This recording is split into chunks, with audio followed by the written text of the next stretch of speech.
ಎಲವೋ ಫಡ ಫಡ ಶಕುನಿ ಗರುವದ ತಳಿ ಮುರಿವುದೇ ನಿನ್ನ ದುರ್ಮತಿಗಳಿಗೆ ಹೂಡಿದ ದುರ್ಗವಿದೆ ತನ್ನಂತರಂಗದನಿ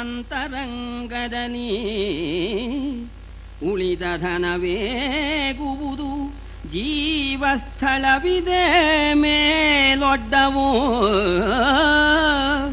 ಒಂದೇ ಕಲೆಗೆ ಗೊಡ್ಡಿದೆ ನೆಲ್ಲನ ಕುಲನನು ಒಂದೇ ಕಲೆಗೆ ಗೊಡ್ಡಿದೆ ನೆಲ್ಲನ ಕುಲನನು ಎಂದನಾ ಭೂಮ. ದೂಜಿನ ಆವೇಶ ಎಷ್ಟು ಮಟ್ಟಿಗಿದೆ, ಹಂಗಿಸಿದ. ನಿನಗೇನು ಇಲ್ಲ ಅಂತ ಶಕುನಿ. ಓ ಏನು ಇಲ್ವೇನೋ, ನನ್ನ ಗರ್ವದ ಆ ಬೇರು ಮುರಿಯೋದುಂಟೆ ಅಂತ ವಾಪಸ್ ಕಳ್ಳಿ. ಹಾಗೆ ಈ ಗರ್ವ ಅನ್ನೋದು ವಾಪಸ್ ಕಳ್ಳಿ ಇದೆ ನೋಡಿ, ಹೊಪ್ಕೊಂಡು ಹೋಗ್ತಾ ಇರುತ್ತೆ. ಅದರ ತಳಿ ಮುರಿಯುವುದೇ, ಗರ್ವದ ತಳಿ ಇದೆಯಲ್ಲ ಅದೆಲ್ಲಾರು ನಾಶವಾಗೋದುಂಟೆ. ಏನು ಇಲ್ಲ ಅಂತ ಹೇಳ್ತಾ ಇದೆಯಲ್ಲ.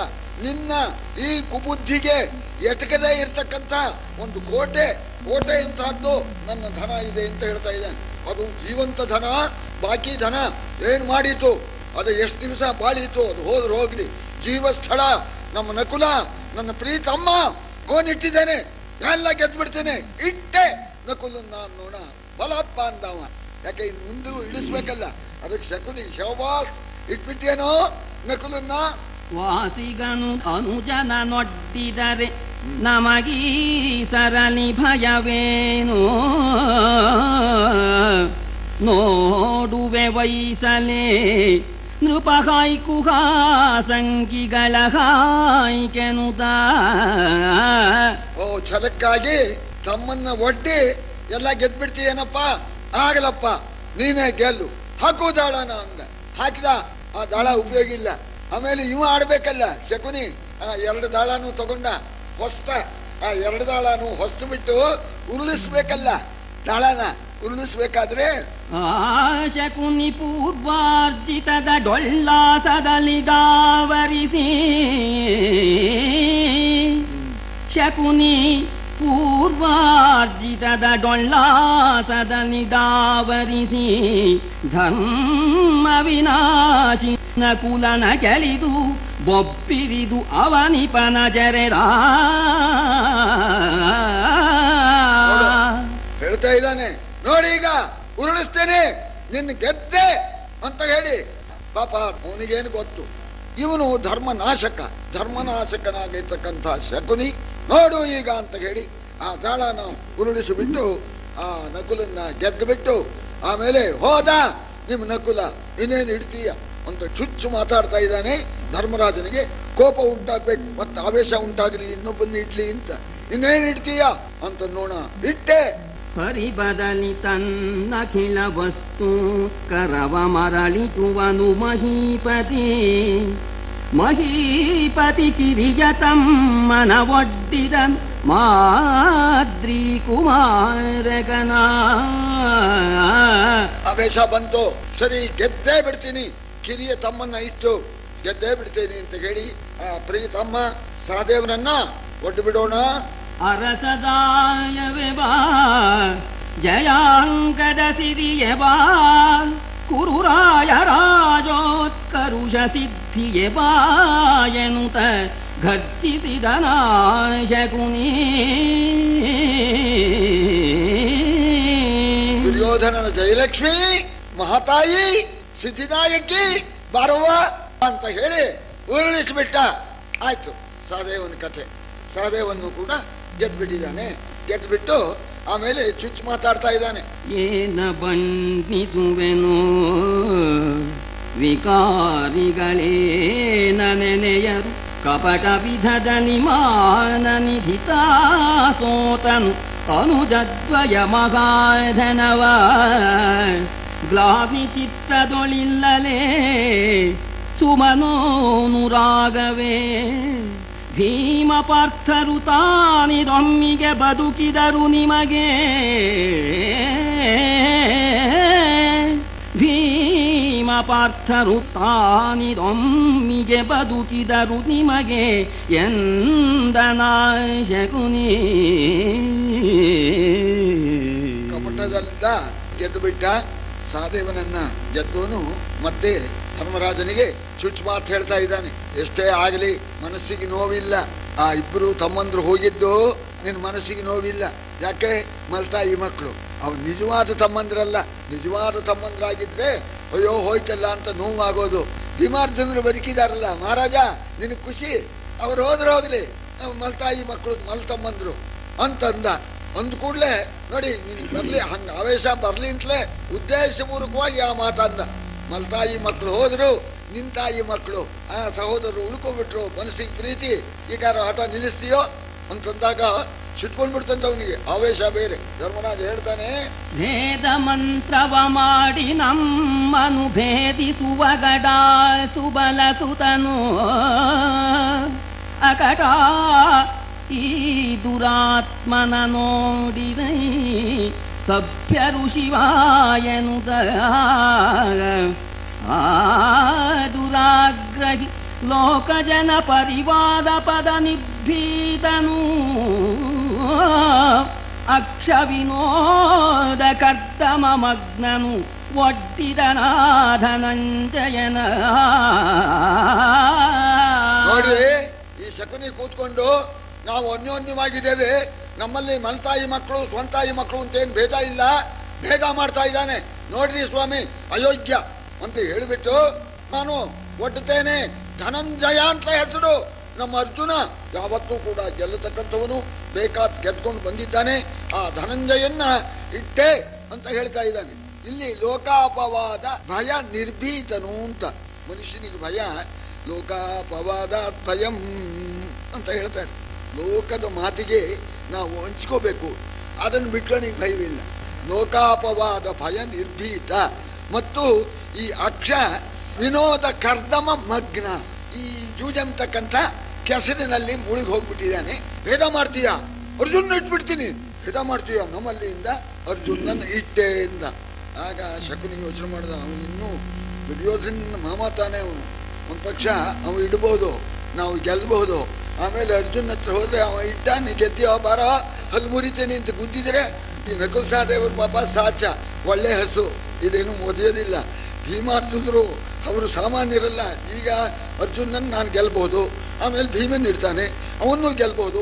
ನೀವೆಲ್ಲ ನಮ್ಮ ದುರ್ಯೋಧನ ದಾಸರ ಕಣಪ್ಪ, ನೀವು ನಿಮ್ಮನ್ನ ಸೋತ್ಬಿಟ್ಟಿದ್ದಾನೆ ಅಂತಂದ್ರೆ ಅವನು ಇಡ್ಬೋದು, ಸೋತಿರ್ಬೋದು, ಅದ್ಯಾರೋ ಅಂತ ಅವ್ರು ಬುದ್ಧೋಗಿ ಬಂದ್ರೆ ಅದಕ್ಕೆ ಒಂದು ಬುದ್ಧಿವಂತಿಕೆ ಮಾಡಿದ ಶಕುನಿ. ಇದೇ ಮಹಾ ಬುದ್ಧಿವಂತಿಕೆ. ಅಯ್ಯ ಏನಪ್ಪ, ಈಗಲೇ ಹೇಳಿಬಿಡಿ, ಕಡೆಗೆ ಮಾತ್ರ ನೀವು ಆಕ್ಷೇಪಣೆ ಮಾಡಬೇಡಿ, ನೀವು ದೊಡ್ಡವರು. ಭೀಮಾರ್ಜುನರು ಇಬ್ಬರಿಗೂ ಸವಾಲ್ ಹಾಕಿ ಹೇಳ್ತಾ ಇದ್ದಾನೆ ಶಕುನಿ. ಎಲೆ ಧನಂಜಯ, ನಿನ್ನ ನೊಡ್ಡಿದ ಚಲಿ ಯುಧಿಷ್ಠಿರನು ಇಲ್ಲಿ ಸೋತರೆ ಬಳಿಕ ನಿನ್ನನು ಮಾರಿದನಲ ಕೌರವೇಶ್ವರಗೆ. ತಿಳಿದು ಭೀಮಾರ್ಜುನರು ನೀವು ನಿಮ್ಮೊಳಗೆ ಬಲಿದಿಹುದೋ. ತಿಳಿದು ಭೀಮಾರ್ಜುನರು ನೀವು ನಿಮ್ಮೊಳಗೆ ಬಲಿದಿಹುದೆನನು. ಖತಿಯಲಿ ಮುಳಿದು ಬೈದರು ಭೀಮ ಪಾರ್ಥರು ಸುಬಲನಂದನನ. ಅರ್ಜುನ, ನಿಮ್ಮ ಅಣ್ಣನಿಗೆ ನಿನ್ನನ್ನ ಒಡ್ಡತಕ್ಕಂಥ ಆ ಚಳಿ ಉಂಟಾಗಿದೆ. ನಿಶ್ಚಯ ಮಾಡಿದ್ದಾನೆ, ಈಗ ಒಡ್ತಾನೆ. ನಾನು ಗೆಲ್ತೇನೆ, ಆಮೇಲೆ ಭೀಮನ್ನು ಇಡ್ತಾನೆ, ಅವನನ್ನು ಗೆಲ್ತೇನೆ. ನೀವು ದೊಡ್ಡವರು, ಸ್ವಲ್ಪ ಯೋಚನೆ ಮಾಡಿ. ಈಗಲೇನೆ ಹೇಳಿಬಿಡಿ, ನಿಮ್ಮ ಅಣ್ಣಿಗೆ ಹೇಳಿ, ಇಡೋ ಕಾರಣ ಇಲ್ಲ, ನಾವು ಸ್ವತಂತ್ರರು ಅಂತ. ಇಟ್ಟು ನಾನು ಗೆಲ್ಲೋ ಪಕ್ಷದಲ್ಲಿ ನಿಮ್ಮನ್ನ ಅವನು ದುರ್ಯೋಧನನಿಗೆ ಮಾರಿದ ಹಾಗಾಗತ್ತೆ. ನೀವು ದುರ್ಯೋಧನನ ಗುಲಾಮರಾಗ್ತೀರಿ. ಈಗಲೇ ಹೇಳಿದ್ದೇನೆ, ಈಗಲೇ ನೀವು ಬಲವಾಗಿ ನಿಮ್ಮ ಅಣ್ಣಿಗೆ ಹೇಳಿ ಹಿಡ್ಕೂಡುದು ಅಂತ ಹೇಳಿ. ಇಲ್ಲದಿದ್ರೆ ಕಡೆಗೆ ನೀವು ದುರ್ಯೋಧನಿಗೆ ಗುಲಾಮರಾಗ್ತೀರಿ ಅಂತಂದಾಗ ಸರಿ, ಇವರಿಗೂ ಅದೇ ಬುದ್ಧಿ. ಆಗ ಸಿಟ್ಟು ಬಂದ್ಬಿಟ್ಟು ನಮ್ಮಲ್ಲಿ ಭೇದ ಮಾಡ್ತೀಯ ನೀನು, ಅಯೋಗ್ಯ ಅಂದ್ರಂತೆ ಭೀಮಾರ್ಜುನರು. ದೇಹಿಗೆರವೇ ದೇಹವು ಎಲವೋ ಕೌಬಲ, ದೇಹಿ ಭೂಪತಿ ಧರ್ಮಪುತ್ರನ ದೇಹವಾವು. ಇದರೊಳಗೆ ನಿನ್ನ ಕುಮಂತ್ರ ಭಾವಿದದ ಊಹೆಗೊಂಬುದೇ ಕಪಟದಿಂದವಗಾಹಿಸುವೆ ಸಾಕು. ಇನ್ನು ಮೇಲ ಕ್ಷಣಗಾಕು ಗತಕಗಳೆಮ್ಮಳು ಸಾಕು ಎಂದರು ಜರೆದು ಸೌಬಲನ. ದೇಹಿಗೆ ದೇಹ ಎಂದಾದ್ರೂ ಶತ್ರುವಾಗತ್ತೆ ಅಂತ. ದೇಹಿ ಅಂದ್ರೆ ದೇಹದಲ್ಲಿರ್ತಕ್ಕಂಥ ಆತ್ಮ. ಆ ದೇಹಿಗೂ ಅವನ ಈ ಅವಯವಗಳು ಆ ದೇಹಕ್ಕೂ ಶತ್ರುತ್ವ ಇದೆಯೇ ಅಂತ. ಧರ್ಮರಾಜ ದೇಹಿ, ನಾವು ಅವನ ನೆರಳುಗಳು ಇದ್ದಾಗೆ. ನಿನ್ನ ಕುಬುದ್ಧಿ ಮುಚ್ಚೋದಿಲ್ಲ, ನೀ ಹೇಳಿದ್ರೆ ನಾವೇನ್ ಭಿನ್ನರಾಗೋಲ್ಲ ಅಂತ ಅದನ್ನೇ ಬಲವಾಗಿ ಹೇಳ್ತಾ ಇದ್ದಾರೆ. ನಿನ್ನ ಕುಬುದ್ಧಿ ಇದರಲ್ಲಿ ಒಳಪಡೋದಿಲ್ಲ. ಈಗ ಅಣ್ಣ ತಮ್ಮಂದ್ರಿಗೆ ಜಗಳ ತಂದಿಟ್ಬಿಡೋಣ ಅಂತ ಮೋಸವನ್ನ ಉಪದೇಶ ಮಾಡ್ತಾ ಇದೀಯೋ. ನಿಮ್ಮ ಮೋಸ ನಮ್ಮ ಮುಂದೆ ನಡೆಯೋದಿಲ್ಲ, ಅಣ್ಣ ಮಾಡಿದ್ದಕ್ಕೆ ಕಬೂಲಿ ಅಂತ ಇಬ್ರು ಒಪ್ಕೊಂಡ್ರು. ಸರಿ, ಹಾಕೊಡ್ಲೇನೆ. ಮೇಲೆ ಹೇಳುವುದೇನು ಸಾರಿಯ ಸಾಲು ಮುರಿದುದು, ಸೆರೆಯ ಕಳವಿನ ಕಾಲು ಕೀಳ್ಗಳ ನಾರು ಬಲ್ಲರು ಕುಟಿಲ ಕೋವಿದರ. ಹೇಳುವುದರಿಂ ಮುನ್ನ ಶಕುನಿಗೆ ಬೀಳುವುದು ಬೇಕಾದ ದಾಯವು. ಹೇಳುವುದರಿಂ ಮುನ್ನ ಶಕುನಿಗೆ ಬೀಳುವುದು ಬೇಕಾದ ದಾಯವು.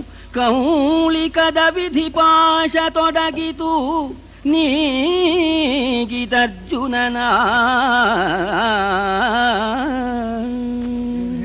ವೈಶಂಪಾಯನರು ಹೇಳ್ತಾ ಇದ್ದಾರೆ, ಏನು ಹೇಳಿ, ಆ ಮೋಸವೇ ಗೆದ್ದು ಬಿಡ್ತು ಅಂತ. ಆ ವಿಧಿ ಪಾಶ ಅದನ್ನ ತಪ್ಪಿಸ್ಕೊಳ್ಳೋದಕ್ಕೆ ಯಾರಿಂದಲೂ ಕೂಡ ಸಾಧ್ಯವಿಲ್ಲ. ಇವರು ಸೋಲ್ಬೇಕಾಗಿದೆ, ಅವರು ಗೆಲ್ಬೇಕಾಗಿದೆ. ಅದೇ ವಿಧಿ ಪಾಶ ಅಂತ. ವಿಧಿ ಅಂತ ಹೇಳಿ ದೈವ ಅಂತನ್ನಿ, ಅದೃಷ್ಟ ಅಂತನ್ನಿ, ಅದರ ಮುಂದೆ ಯಾರ ಆಟವೂ ಕೂಡ ನಡೆಯೋ ಹಾಗಿಲ್ಲ. ಅವನಿಗೆ ಗರ ಯಾವುದು ಬೇಕೋ ಅದು ಹೇಳೋದಕ್ಕೆ ಮೊದಲೇನೆ ಬಿದ್ದುಬಿಡೋದಂತೆ. ಏನಾಯ್ತು ಪರಿಣಾಮ ಅಂದ್ರೆ ಅರ್ಜುನನ್ನ ಕಳ್ಕೊಂಡ. ಧರ್ಮರಾಜ ಅರ್ಜುನನ್ನ ಕಳ್ಕೊಂಡ್ಕೊಳ್ಳೇನೆ ಇನ್ನೂ ಆವೇಶ ಉಂಟು ಮಾಡ್ಬೇಕಲ್ಲ. ಆ ದಾಳ ಹೊಸ್ತು ಬಿಟ್ಟು ಕೇಳ್ತಾ ಇದ್ದಾನೆ ಧರ್ಮರಾಜನ ಹತ್ರ. ಸೋತಿರರಸರೇ ಮತ್ತೆ ಹೇಳಿದ್ಯೂತ ಶಿಖಿಗಾಹುತಿಯ ನೆನೆ. ಕುಂತೀತನುಜ ನೊಡ್ಡಿದನು ವಿಗಡ ಬಕಾಸುರಾಂತಕನ. ಆತುದೊಂದರೆಗಳಿಗೆ ಸೌಬಲ ಸೋತ ಧರ್ಮಜ ಗೆಲಿದ. ಧರ್ಮಜ ಸೋತ ಸೌಬಲ ಗೆಲಿದನೆಂಬವೋ ಆಯ್ತು ಘನರಭಸ. ಹೇಗಿದೆ ಎಂದ್ರಿ ಮಹಾರಾಜರೇ, ಅರ್ಜುನನ್ನ ಕಳ್ಕೊಂಡ್ರಿ. ಈಗ ಈ ಜೂಜಿನ ಬೆಂಕಿಗೆ ಆಹುತಿ ಏನು ಕೇಳೋದ್ ನೋಡಿ. ಬೆಂಕಿ, ಜೂಜಿನ ಬೆಂಕಿಗೆ ಆಹುತಿ ಯಾರನ್ನು ಕೊಡ್ತೀರಿ? ಅರ್ಜುನನ ಆಹುತಿ ಆಯ್ತು, ಯಾರನ್ನು ಕೊಡ್ತೀರಿ ಅಂತಂದಾಗ ಧರ್ಮರಾಜ ಸ್ವಲ್ಪ ಯೋಚನೆ ಮಾಡದೆ ವಿಗಡ ಬಕಾಸುರ ಅಂತಕನ ಆ ಹೊರಗಿನ ಅರಮನೆಯಿಂದ ಎತ್ಕೊಂಡು ಹೋಗಿ ಎಲ್ಲರನ್ನು ಕಾಪಾಡಿರ್ತಕ್ಕಂಥ ಮಹಾನುಭಾವನಾಗಿರ್ತಕ್ಕಂಥ ಆ ಭೀಮನ್ನ ಒಡ್ಡಿದೆ ಅಂತ ನೋಡ. ಮುಂದೆ ಇನ್ನೂ ಇದೆ ಸ್ವಲ್ಪ, ಅದಕ್ಕೋಸ್ಕರ ಒಂದ್ ಚಮತ್ಕಾರ ಮಾಡಿದ ಆ ಆಟದಲ್ಲಿ. ಅದ್ ಮಾಡ್ತಾರೆ ಈ ರಾಣಿ ಸಾಲಿನವರು, ಹಂಗೆ ಮಾಡ್ತಾರೆ.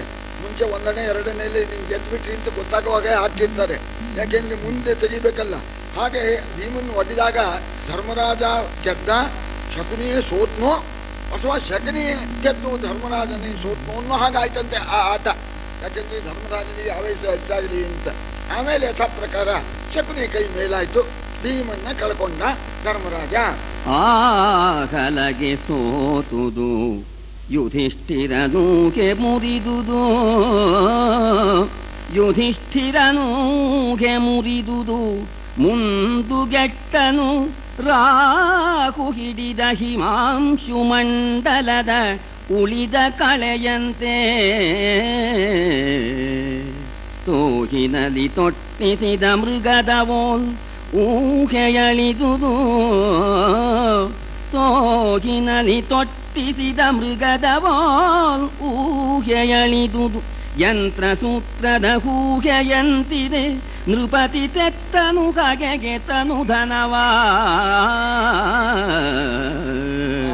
ಸೋಲ್ತು, ಭೀಮನ್ನ ಕಳ್ಕೊಂಡ. ಏನು ಮಾಡಬೇಕು ಅನ್ನೋದೇ ತೋಚಲಿಲ್ಲ. ಧರ್ಮರಾಜ ಮಂಕಾಗ್ಬಿಟ್ಟಿದ್ದಾನೆ. ರಾಹು ಹಿಡಿದ ಚಂದನ ಕಳೆಯಂತೆ ಮಂಕಾಗಿದ್ದಾನೆ. ಆ ಮಂಕ ಆದಾಗ ಅವನು ಹೇಗಾಗ್ಬಿಟ್ಟ ಅಂತಂದ್ರೆ ಈ ಬಲೆಯಲ್ಲಿ ಸಿಕ್ಕಿರ್ತಕ್ಕಂಥ ಈ ಜಿಂಕೆಯ ಮರಿಯಂತೆ ಆಗಿದ್ದಾನೆ. ಏನೂ ತೋಚೋದೇ ಇಲ್ಲ. ಅವನು ಈ ಗೊಂಬೆ ಸೂತ್ರದ ಬೊಂಬೆಯಂತೆ ಆಗ್ಬಿಟ್ಟಿದ್ದಾನೆ ಧರ್ಮರಾಜ. ಶಕುನಿ ಹೇಗೆ ಆಡಿಸ್ತಾನೋ ಹಾಗೆ ಆಡ್ತಾನೆ. ಈ ಸೂತ್ರಧಾರ ಅಂತ ಬೊಂಬೆ ಕುಣಿಸ್ತಾರೆ. ಆ ಸೂತ್ರ ಅವ್ರ ಕೈಯಲ್ಲಿ ಇರುತ್ತೆ, ಅವರು ಎಳೆದ್ರೆ ಆ ಬೊಂಬೆ ಮುಂದಕ್ಕೆ ಬರುತ್ತೆ. ಹಾಗೆ ಈ ಶಕುನಿ ಸೂತ್ರಧಾರ, ಆ ಶಕುನಿಯ ಸೂತ್ರಕ್ಕೆ ಸಿಕ್ಕಿರ್ತಕ್ಕಂಥ ಬೊಂಬೆ ಹಾಗೆ ಧರ್ಮರಾಜ ಆಗಿಬಿಟ್ಟು ತನ್ನನ್ನೇ ತಾನು ತೆತ್ಕೊಂಡ್ಬಿಟ್ಟ. ಜಲಪಮಾರಿದೆ ಭೀಮಸೇನಾರ್ಜುನರು ಸಹಿತೊಡ ಹುಟ್ಟಿದರ ಮಾರಿದೆ, ನಿರ್ಧನಿಕನಾಗಿಯು ಮತ್ತೆ ಬಿಡದೆ ದ್ಯೂತ ದುರ್ವ್ಯಸನ. ಮಹಾರಾಜ, ಎಲ್ಲದನ್ನೂ ಕಳ್ಕೊಂಡೆ, 4 ಜನ ತಮ್ಮಂದು ಕಳ್ಕೊಂಡೆ, ಈಗ ನೀನು ಬೇಡವ, ಜೂಜಿಗೇನೂ ಇಲ್ಲ, ಈಗಿನಾರು ಆಟ ಬಿಡ್ತೀಯಾ ಅಂತಂದ. ಇದೆ ಈ ಮಾತೇನೆ, ಈ ಸೂತ್ರ ಎಳೆದ ಹಾಗೇನೆ ಸುಟ್ಟು ಬಂದ್ಬಿಡ್ತು. ಈಗ ಬಡವ, ನಿನ್ಗೇನೂ ಇಲ್ಲ, ಈಗಾರು ಆಟ ನಿಲ್ಲಿಸ್ತೀಯ ಅಂತ ನೋಡ. ಅಲ್ಲ, ನಾ ಬಡವ ಅಲ್ಲ. ಜನಲು ಶಕುನಿಯ ಜರೆದು ತಾನೇ ಧನವಲ ಸಾಕು ಒಂದು ಹಲಗೆಯೊಳು ಎನಗೆ ಜಯವೀದಾಯವು, ಈ ಒಂದು ಹಲಗೆಯೊಳು ಎನಗೆ ಜಯವೀದಾಯವೆಂದು ಒಡ್ಡಿದನು ಜನನಾಥ. ಬಿಡ್ಲಿಲ್ವೇನಪ್ಪ ಈ ಜೂಜಾಡ್ತಕ್ಕ ವ್ಯಸನ ಅಂದಾಗ ಶಕುನಿಯನ್ನ ನಿಂದಿಸ್ಬಿಟ್ಟು ನಾನೇ ಇದ್ದೇನೆ, ನಾನೇ ಧನ, ನನ್ನನ್ನೇ ಒಟ್ಕೊಳ್ತೇನೆ, ಈ ಒಂದೇ ಹಲಿಗೆಯಲ್ಲಿ ಸೋತದ್ದನ್ನೆಲ್ಲ ಗೆದ್ದು ಬಿಡ್ತೇನೆ ಅಂತ ಹೇಳಿ ತನ್ನನ್ನೇ ತಾನು ಒಡ್ಡಿದ್ದಾನೆ. ಹೇಳಲೇನದನು ಅವರು ರಚಿಸಿದ ಬೇಳುವೆಯನು, ಆ ಶಕುನಿಯೊಡ್ಡಿದ ಕಾಲು ಕುಣಿಕೆಯೊಳಾರು ಬೀಳರು, ನೃಪತಿ ನಿಮಿಷದಲ್ಲಿ ಬೀಳುಗೊಟ್ಟನು ತನ್ನನು, ನೃಪತಿ ನಿಮಿಷದಲ್ಲಿ ಬೀಳುಗೊಟ್ಟನು ತನ್ನನು. ಆ ಜನಜಾಲ ಬಿದ್ದುದು ಬಿಗಿದ ಬೆರಗಿನೊಳು, ಆಲಿಸುವಿರೇ ಜಿಯಾಪಣವೇನೆಂದನ ಶಕುನಿ. ಮಾಡಬೇಕು ಮಾಡಿದ್ದಾರೆ, ಅದನ್ನು ತಪ್ಪಿಸಿಕೊಳ್ಳೋದಕ್ಕೆ ಹೇಗೆ ಸಾಧ್ಯ? ಆ ಶತ್ರುಗಳು ಆ ಶಕುನಿ ಹಾಕಿರ್ತಕ್ಕಂಥ ಆ ಕಾಲು ಕುಣಿಕೆ ಒಳಗೆ ಬೀಳದೆ ಇರೋದಕ್ಕೆ ಸಾಧ್ಯವೇ? ಧರ್ಮರಾಜ ತನ್ನನ್ನು ಕೂಡ ತಾನು ಕಳ್ಕೊಂಡಿದ್ದಾನೆ. ತಾನು ಯಾವಾಗ ಸೋತನೋ ಆಗ ದಿಗ್ಭ್ರಮೆ ಹಿಡಿದಿದೆ ಧರ್ಮರಾಜನಿಗೆ. ಏನೂ ತೋಚ್ತಾ ಇಲ್ಲ. ಶಕುನಿ ಕೇಳ್ತಾ ಇದ್ದಾನೆ, ಮಹಾರಾಜ ಇನ್ನೇನಿದೆ ಪಣ ಅಂತ ಕೇಳ್ತಾ ಇದ್ದಾನೆ. ಇವನಿಗೇನೂ ತೋಚಲಿಲ್ಲ. ಆಗ ಅವನೇ ಸೂಚನೆ ಕೊಡ್ತಾನೆ. ಅದೇ ಅವನು ಹೇಳಿದಾಗಿ ಇವನು ಕೇಳೋನು. ಆಗ ನೋಡಪ್ಪ ಮಹಾರಾಜ, ದಿಗ್ಭ್ರಮೆ ಹೊಂದಬೇಡ, ಇನ್ನೊಂದಿದೆ ಉಳ್ಕೊಂಡಿದೆ, ಅದನ್ನು ಇಟ್ಬಿಟ್ಟು ಗೆದ್ಬಿಡು. ಅಸ್ಥಿತೇ ವೈ ಪ್ರಿಯ ರಾಜನ್ ಗೃಹ ಏಕಾಪರಾಜಿತ ಪಣಸ್ವ ಕೃಷ್ಣಾಂ ಪಾಂಚಾಲೀಂ ತಯಾತ್ಮಾನಂ ಪುನರ್ಜಯ ಅಂತ ಹೇಳ್ದ. ನೋಡು, ಇದ್ದಾಳೆ, ಅವಳನ್ನು ಇಟ್ಟಿಲ್ಲ, ಅವಳು ಹಾಗೆ ಉಳ್ಕೊಂಡಿದ್ದಾಳೆ, ಅವಳು ಒಬ್ಬಳನ್ನು ಇಟ್ಬಿಡು, ಅವಳು ಅಪರಾಜಿತ, ಅವಳು ಸೋತವಳಲ್ಲ, ಅವಳನ್ನಿಟ್ಟು ನಿನ್ನ ಪಣವನ್ನೆಲ್ಲ ಗೆದ್ಬಿಡು ಅಂತ ಹೇಳಿ ಪ್ರೋತ್ಸಾಹ ಕೊಡೋಣ. ಆಗ ಧರ್ಮರಾಜ ಇಡ್ತಾ ಇದ್ದಾನೆ ದ್ರೌಪದಿಯನ್ನ. ಎಲವೋ ಸೌಬಲ ಸಾಕಿದೊಂದೇ ಹಲಗೆ, ಸರ್ವಸ್ವಾಪಹಾರವ ನಿಲುಹುವೆನು ನೀಲಾಳಕಿಯ ನೊಡ್ಡುವೆನು ಬಾಲಗಿಯ, ಉಳಿದ ಧನವೆಮ್ಮೈವರಿಗೆ ನಿಷ್ಕಲಿತವಿದುಹೂಡನಲು ಹರುಷದಲಳಿಯ ಚೌಪಟ ಮಲ್ಲ ಸಾರಿಯ ಸಾಲ ಜೋಡಿಸಿದ.